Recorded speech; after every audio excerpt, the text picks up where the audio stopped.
So I just pulled up to the site, and today we're gonna be building some walls. I got my coffee, the boys have theirs. Let's go see what they got.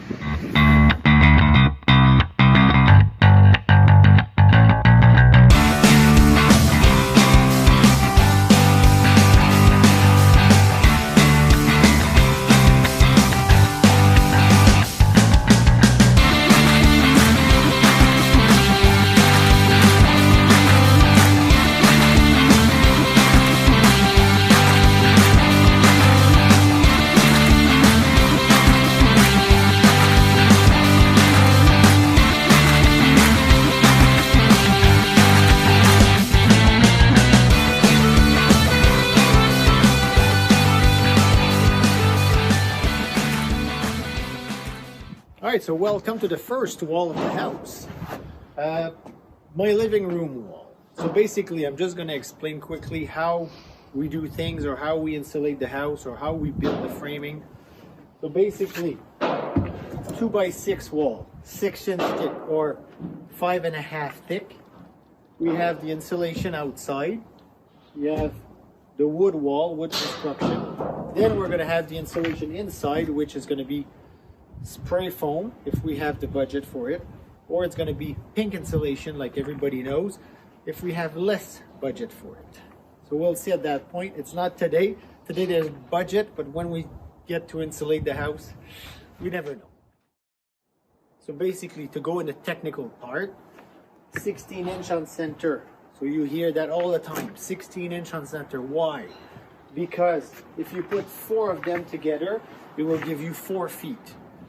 Which all the sheets of plywood, all the sheets of drywall, where everything is meant to be 4 foot, 4x8. So you can put it vertical, horizontal, it works on 4 foot. So that's why we call it stud a wall on 16 inch on center.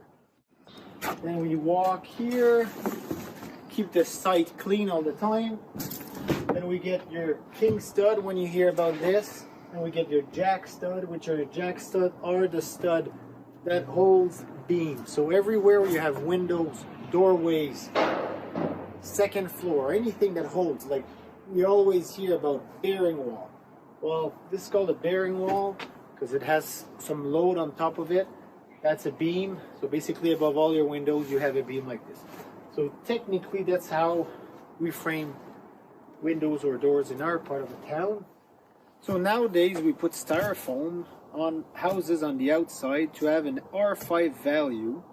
Essentially it's a styrofoam layer or an insulation layer all the way around the house to make sure all the studs or the wall studs are insulated as well.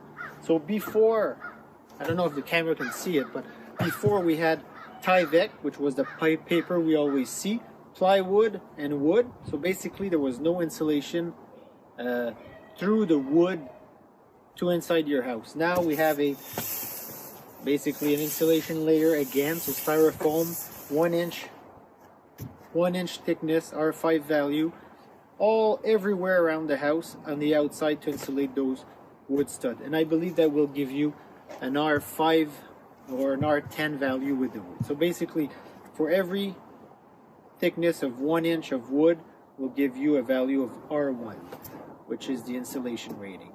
It's all the engineering fun stuff, but basically that's how to insulate your house. So we put tape, sheeting tape beside the insulation, special nails to nail the insulation into the wood.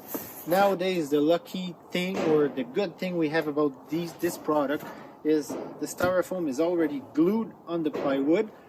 Then we nail it on the wall, super easy, super quick, and we don't have to put insulation everywhere after the house is built on the outside. So it's already done, one step, and then when the wall is up, the wall is done.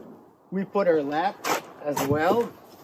That's to be ready for siding. Some guys will do that after. I try to do it now to save time, or I think it's easier to do it on the ground than to do it in scaffold.